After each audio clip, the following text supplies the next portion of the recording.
Hey, thanks for checking out the video. I wanted to compare the Model S against the Model 3. I started with comparing the keys because they are different. The one on the left is the Model S key. Of course, it looks like a car, so it's kind of interesting. The Model 3 key looks like a credit card, so it's even more interesting. I'm sure it uses RFID. It gives you a little instruction on how to use it. So when you validate it, then you could tell them how to open your car. The Model S key kind of looks like a plaything, so you don't want your kids playing with it. Now let's go check out the cars. Let's start with the Model S. You need to have the key with you for the doors to open.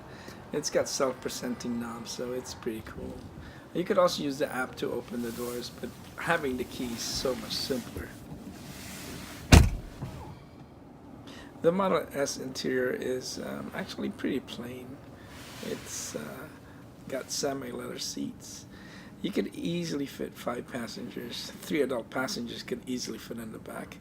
What's amazing about this car is the glass roof. It's from back to front, it's all glass. So it must be amazing to be a passenger in the back in one of these cars.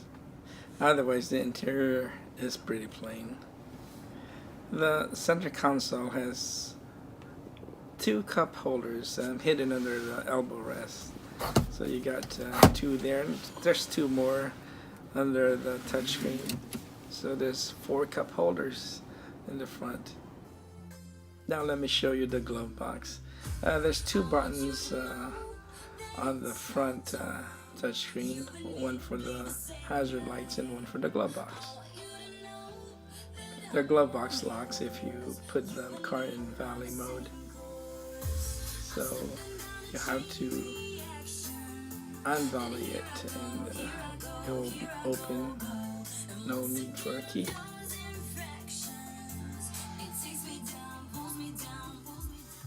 Now let's take it for a drive. Backing up is pretty easy with the camera. It covers half of the 17-inch touchscreen, so you see pretty well. The resolution is also amazing, so it's no big deal at all. Parallel parking is actually easy with this if you don't want to use the automatic self-parallel parking. Of course, you wouldn't want to use that function when parallel parking is such a hassle. Now let me show you the autopilot function.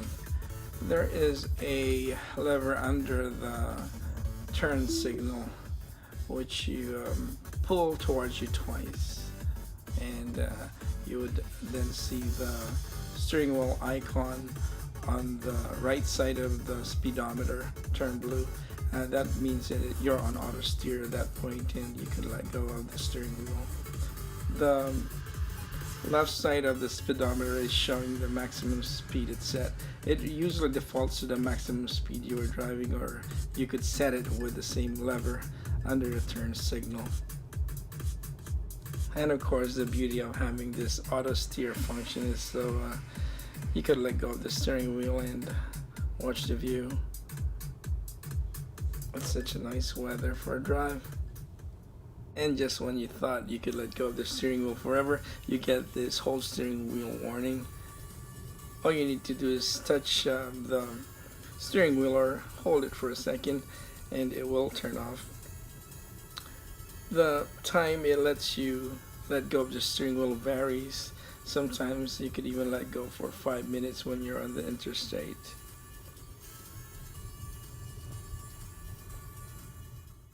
Now let's check out the Tesla Model 3. Entry is pretty easy. You don't need a key or the card that came with it with you. As long as your smartphone's Bluetooth is on, it will unlock the door.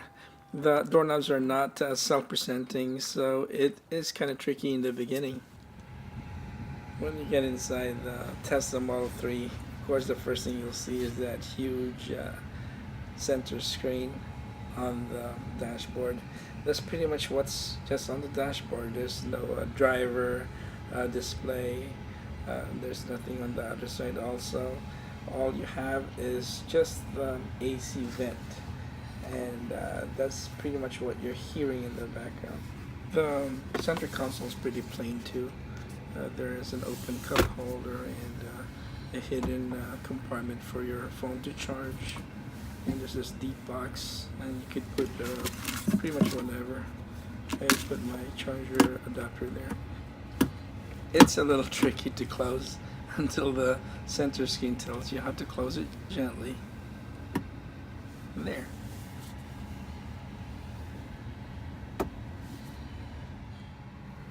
Now to show you what's not so plain about the Model 3, it has to be the glass roof. It's really amazing. It's almost as impressive as the Model S, but this one is an interruption where the top lights are. It's still quite impressive. It goes from back to front, just like the Model S. Remember, this is half the price of a Model S. To open up the glove box compartment, you have to go to the center screen and find the button. It also locks when it's on valet mode. Now let's take the Model 3 for a drive. Backing up is as easy as the Model S because of the back camera.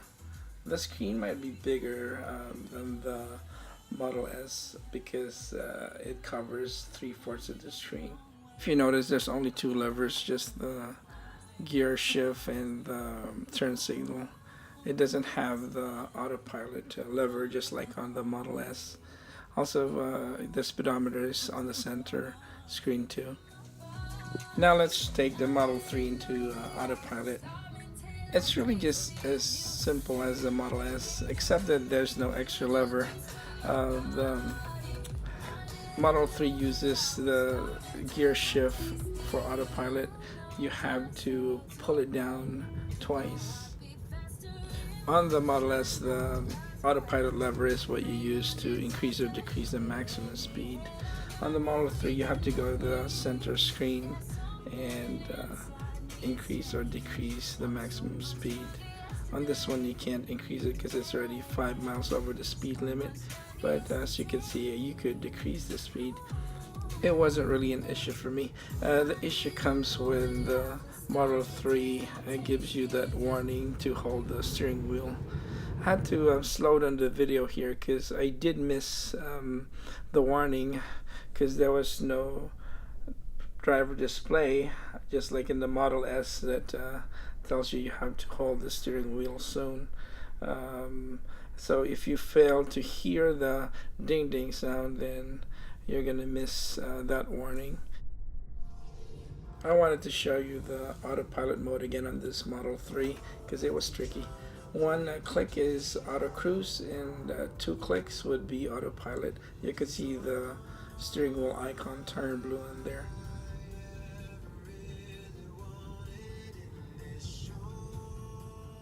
Last thing I wanted to show you guys is how it smoothly stops on autopilot.